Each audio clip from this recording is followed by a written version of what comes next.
Anong problema mo, Mingming?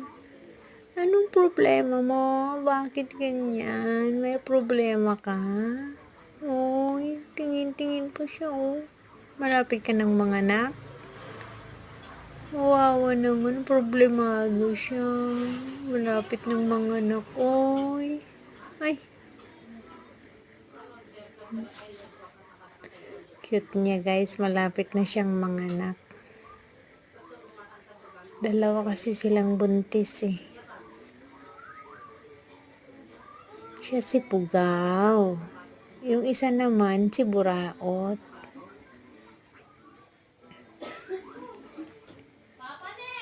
Ayan, guys, si Buraot. Manganganak na sila. Manganganak na sila soon. Hello, bebe. Cute, cute.